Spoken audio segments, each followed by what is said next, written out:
So we started looking at head injuries in cricket some years ago. Cricket had undergone a bit of a change. 2020 cricket had come along, and the sorts of shots that players were attempting were changing. They were becoming riskier, and the number of head strikes appeared to be on the increase. On a few occasions, we were noticing that players were suffering injuries despite wearing a helmet. Craig Ranson, who was working for the International Cricket Council Medical Committee at that time, started to collate some injury statistics that showed a number of very serious injuries from ball strikes to the facial region of players whilst wearing helmets.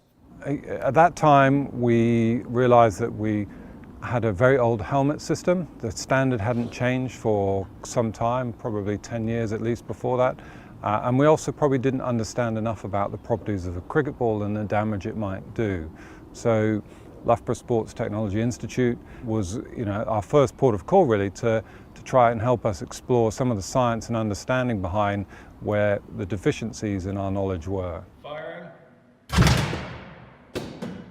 The Technology Institute here and Harland, Loughborough were heavily involved in the revision of a British standard.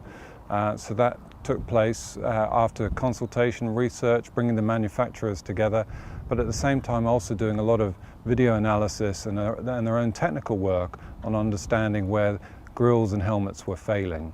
And it was noted that there was a number of facial injuries around there, either through the ball penetrating through the helmet or actually deforming the grill back onto the face. So as a result of that, that area was then identified as something that we really needed to do something about. The research itself demonstrated what needed to change, and then the British standard in 2013 cemented that, and then by the time it was implemented in 2014, we had all the manufacturers had changed the new British standard. And since that time, we've not had a single career-threatening facial injury with someone wearing the helmets. So the sea change has been absolutely fantastic.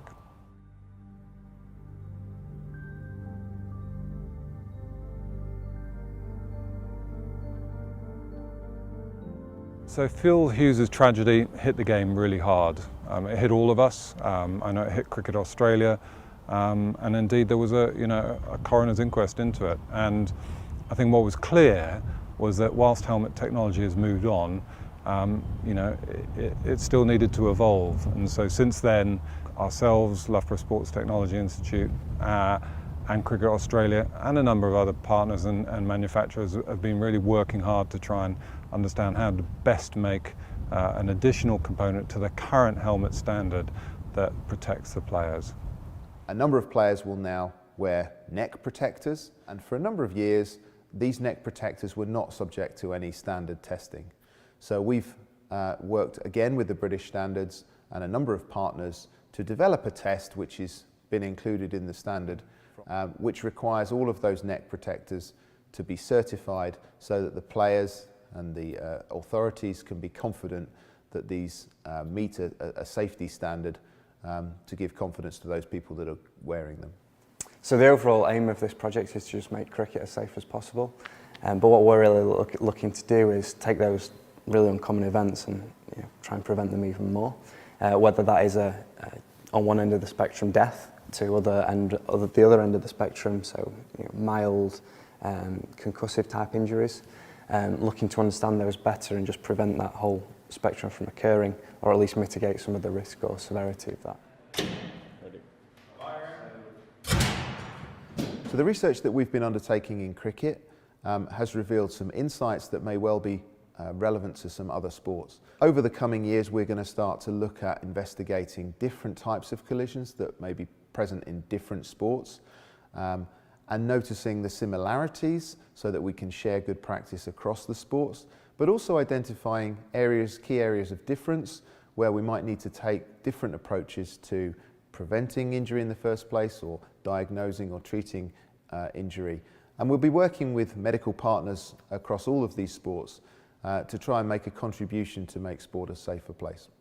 The work that Loughborough University have done for cricket over the last few years is very useful to us. That there are many similarities. We have many of the same issues, similar sized balls, similar speed, both using a hard wooden stick or bat. So the potential for the injuries are similar, and therefore a lot of the work that cricket has funded and Loughborough have undertaken potentially could be a benefit to hockey. So absolutely we can't rest on our laurels. We think that the game is obviously there to be enjoyed and played, but at the same time we need to mitigate risk. So we want the welfare of players at every level, of coaches, of those within the game, to be paramount. We don't think the British standard necessarily is the end story, and actually we want to approach a new standard in a few years' time that's even higher. So not just facial injuries, head injuries, but actually minimising any form of injury, such as a concussion or something that's maybe a little bit more low grade.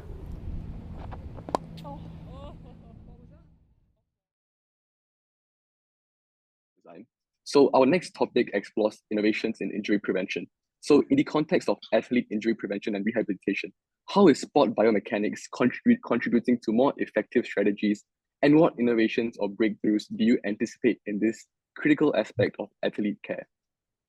Yeah, no, again, another really good question, and I think this is an area that it is really quite exciting. And if I sort of almost play out my responsibility in this space, I mean, I'm very fortunate. I have a job that is wonderful, and I get to work professionally in sport, even though I'm not a professional athlete. And so much of it is fun, and it's like you were saying, it's watching who wins and who loses and being part of the emotion of all of that. But there are one or two topics that we see in sport that are bigger than that, and actually player welfare. And when I say player or athlete welfare, I mean everybody from the elite performer down to the person who's going for a run for the very first time. They all matter equally in terms of what sport has to offer humanity or offer society.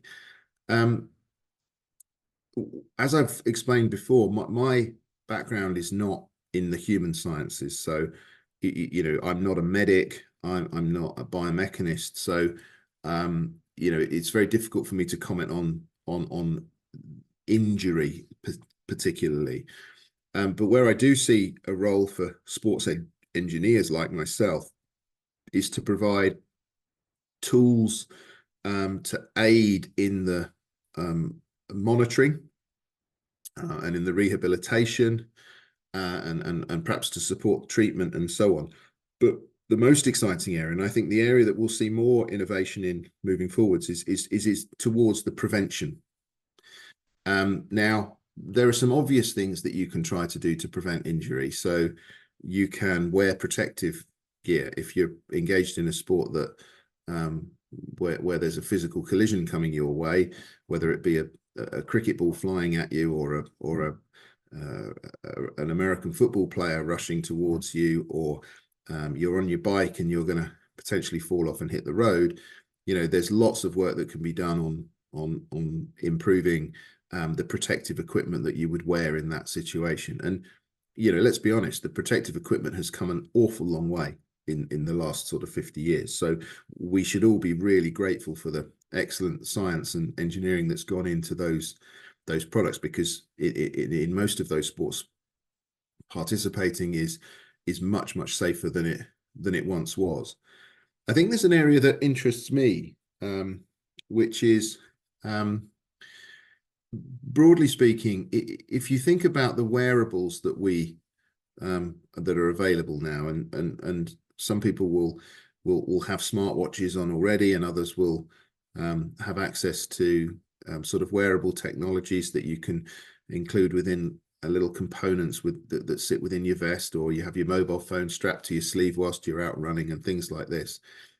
And a lot of that is to do with monitoring human performance and perhaps giving the wearer some kind of feedback as to how they're doing relative to a previous performance, and so on. And equally, within a team sport environment, maybe that information is going to a coach, and tacticians, they're able to use that information for competitive advantage. But I think people like me are increasingly thinking there's a lot of information that is being accessed through those sensors.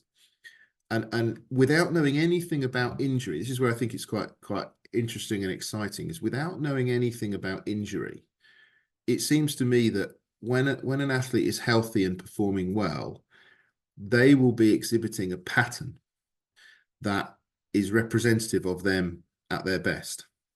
Yeah, put very simply, if you were Usain Bolt or an elite sprinter, you could probably imagine, and I'm not suggesting Usain Bolt wears a smartwatch in his race. He might have done. He was that kind of guy, but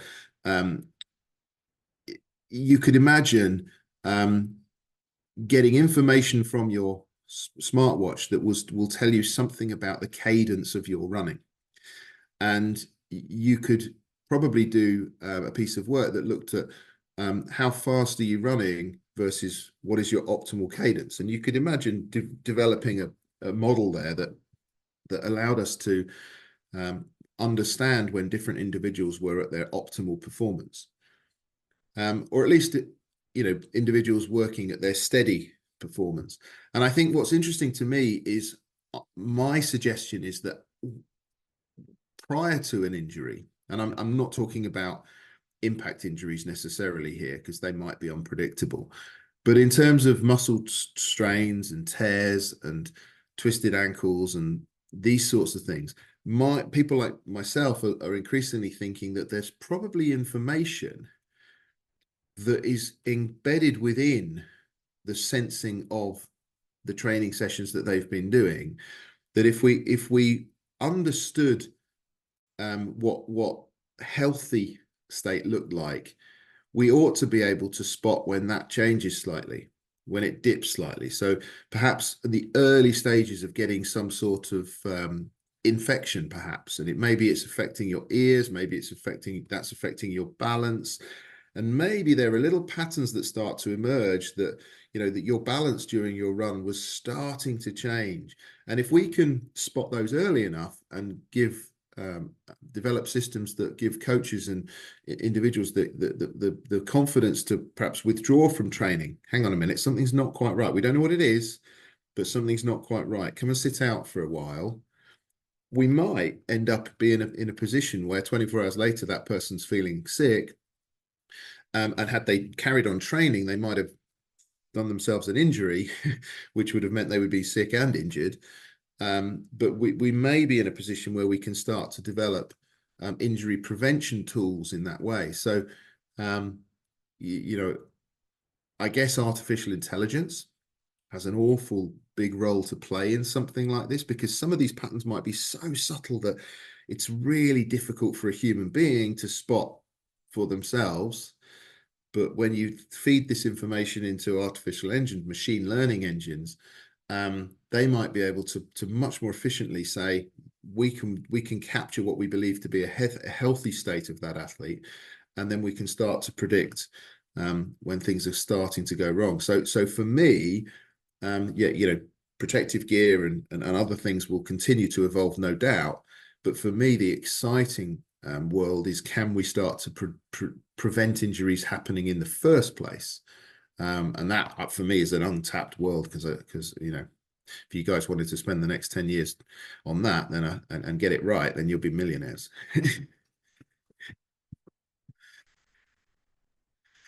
Thank you, Mr. Harland. I think this area is definitely very interesting for me, because trying to spot the anomalies in the pattern and then making a prediction based on that is actually a very interesting idea, and something which we rarely think about. Instead of just being prepared in case something happens, being ready for it before it even happens, right? I think that is something which is really, really interesting, right? So moving on to a more equipment-based safety. So talking about things like cricket helmet safety. So could you share some insights exactly into like the key features of technologies incorporated into such helmets to enhance protection while ensuring comfort and mobility? Mm-hmm. Yeah, no, and you raised some very important points about comfort and the relationship between comfort and safety. Cricket's an interesting sport in that the protective gear is not included, not mentioned really in the laws of the game. It's not mandatory within the laws of the game. Now, certain countries, England being one of them, England and Wales being one of them, has has brought in regulations that require professionals to wear helmets, but in many parts of the world it remains optional. And certainly in the recreational and amateur games, a lot of protective equipment is optional. And so, if you take a view that we're going to develop protective equipment to be the best it can possibly be from a mechanical engineering point of view, and then we're going to try to make it pleasant to wear or acceptable to wear, you do run the risk of the end user just saying, I don't want to wear this, because what's the point of me trying to play cricket if I've got a motorcycle helmet on and I can't see the ball properly and I can't move my head very well?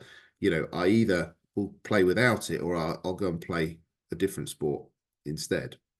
And so it's quite important in my world to take seriously the user's thoughts on comfort, usability, and all those things, and work on those in parallel with the actual safety design. If you contrast that to an aircraft design, clearly an airplane has to be safe, and it has to transport passengers safely and so on. Perhaps at the very end there might be some styling that the company can do to make it look really cool as an airplane, but you could imagine what would go wrong if you did it the other way around. You can have the coolest looking airplane in the world, but if it doesn't fly well, then nobody's going to want to get onto it. So sport's a little bit different, whereas the balance between what the user thinks and how well it's going to protect them are much more important. So in the cricket world, we found ourselves, because the helmets were not necessarily mandated within the laws. When cricket helmets first came about, they were adopted from other sports or from other scenarios, other settings. And so I guess it's true to say that when test standards did become available in cricket, they were largely based on other scenarios. So when you actually looked at the test specification for a cricket helmet, there wasn't so much that related to cricket. It was basically related to, this is how we test helmets, whether they be motorcycling, cycling, workplace helmets. They weren't particularly cricket. And so the challenge that we were addressing a few years ago was when cricketers were still getting injured, and the game had changed around that time. The aggressive player was very much being encouraged for T20 cricket and things like this, and so players were taking greater risks than they had before. They were letting the ball come right towards their face before trying to hit it, and obviously if they missed it, they were expecting the helmet to protect them, and it wasn't. And so that was it was quite a simple piece of work, actually. It was simple in concept. How do you stop the ball getting through the gap between the peak of the helmet and the top of the face grill? And the simple answer is, well, why don't you make the gap smaller? Well, if you held a ball next to the gap and you measured the two, you'd say, well, it's already smaller than the ball, so the ball can't get through. But I'm sure you will appreciate that actually, when the difference between what I would call statics of just holding those two things together and dynamics, where you bring some energy with it, what that force was doing was it was prizing the gap apart. And so even though the gap was smaller, the ball was still getting through. And so yes, one option would be to make it smaller still, but then that starts to play on the visibility that the player has. And so you're back to, would a player wear it if the gap was too small? And so that was, it was up to the manufacturers to solve the problem. But what we basically did in developing the test standard was to say, we don't mind how you do this, but you've just got to stop the ball getting through. And being able to specify exactly where the helmet needed to protect, and highlight some of the failings in the previous products. And this wasn't a particular manufacturer. The truth was that all the helmets were very, very similar in the way that we tested them. And then we worked with the manufacturers to bring them into our labs, to we use some really high speed video cameras. So I don't know if you know much about video cameras, but traditional television would be operating at something, you know, roughly around about 50 frames per second. Some of the higher spec televisions are now 100 images per second. So we were recording there at about 20,000 images per second. And so what you can see is absolute minute details of all the, you could almost see the stress waves passing through the object. You could see the vibration patterns of the objects during that collision. And it allowed, you know, just exposing the manufacturers to that sort of level of information gave them all the information they need to go away and improve their helmets and bring them back and make sure they were certified. So that's been the real challenge there. It wasn't so much about materials, and it wasn't so much about sort of reducing the transmitted forces or anything like that. It was just recognizing a specific injury that was taking place in the game and being very clear about the need to solve that particular injury, and putting a test in place to make sure that every helmet on the market has passed that particular test. So that was that was quite a successful project we were involved in. Thank you, sir, for not only the history of the standards for test cricket, but also the whole problem-solving process that you guys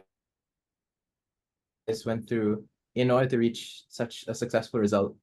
So thank you for highlighting the importance of injury prevention in sports as you've done.